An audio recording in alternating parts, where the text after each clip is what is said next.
on narcissism, how do you know if your partner's a narcissist? Because I was going through like the short form content, the TikToks, the Twitters, and when I search on Oh, narcissism, it's always relationship advice.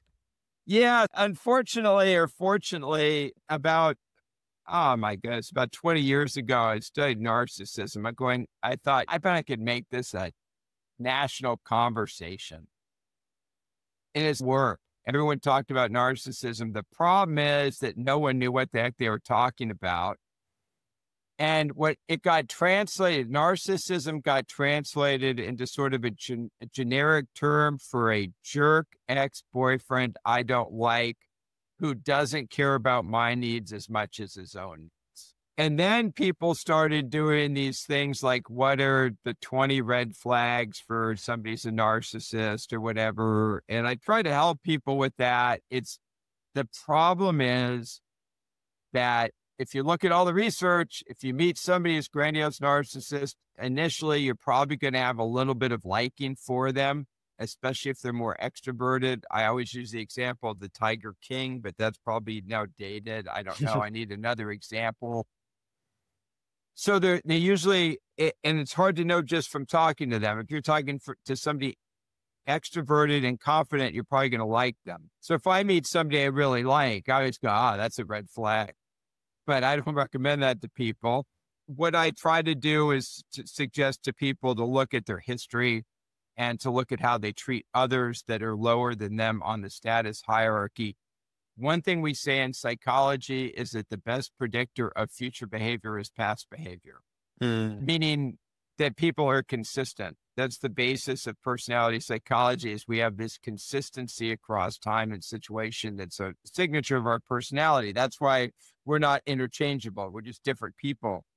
So if you meet somebody and they have a history of bad relationships behind them, chances are you're going to be another one of those bad relationships behind them in the future. Just if you see a tornado running through town and it takes out the 3 towns next to you, it's probably going to take out your town and not pick you up and take you to Oz and introduce you to the wizard. So look at resume and history and all that stuff.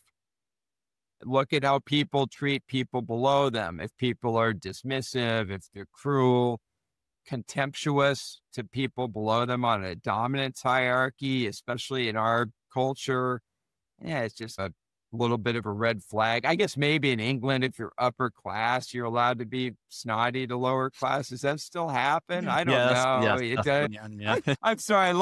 I love those rich British guys are fun because they get pissed and they have those great accents and they're fun, but they're soft and pushy. I'm sorry. Yeah. I enjoy them, but I guess it wouldn't always be fun. So yeah, if you see a lot of that and it's not culturally appropriate, again, if it's part of your culture, it's not diagnostic of a personality disorder, it's a cultural situation. But if it's not part of your culture and you see it, so that's usually what I look for, is the historical stuff, how they treat other people, other stuff, over attention to grooming, conversation goes back to themselves, high extroversion, center retention. These are all really attractive things. You're not going to see the problem with dating into relationships. So the way we date and then we transition to marriage. It's let's go to a disco together. Then we're going to start a business together based on how well the disco goes. It's really stupid, but that's just how we do it. Dating is about energy and attraction and passion, and narcissism is really good for dating, and relationships is about conscientiousness and showing up on time and feeding your kids and making pancakes. And that does really well with low narcissism. So the problem is the selection mechanism is not selecting for what you want in a marriage. So you got to train yourself to say, look, I hate to say this, I'm going to settle for the person who doesn't seem as exciting, not the cokehead peacock guy that has the Lambo, even though that sounds really fun. I'm going to settle for somebody who seems like a stable person I'd want to start a bakery with, because running a family is basically running a bakery. You got to get up at dawn and start getting to work. I need the baker, but everything in society is telling me to like the other guy with the things, our system is screwed. And the result is a bunch of people in their 40s who are going, what happened?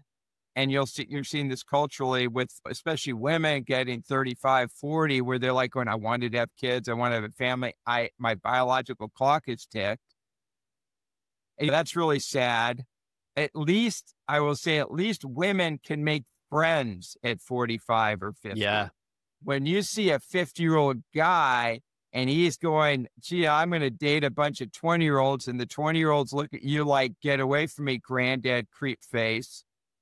And then you run into some country in the third world trying to find a girl who would go out with you because it's better than the alternative of starving. Like, it's hard to imagine a more pathetic way to go out.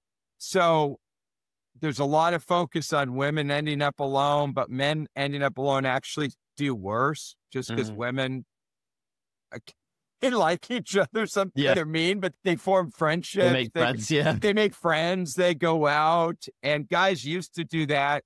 But because of the cultural changes over the last 20 years, the pubs aren't filled with young men talking and sharing pints and having a good time. I don't know exactly what happened. I have theories. It's a whole nother conversation. I don't know what I'm talking about. You got me rambling, man. You hit me at the coffee time. No, I understand everything you're saying. It's all good advice. And my fix for the pub thing is actually the sauna and the gym. So I found a lot of young friends from going to the sauna and the gym. And I guess maybe there's a shift in the health conscious individual stuff that's helped with that.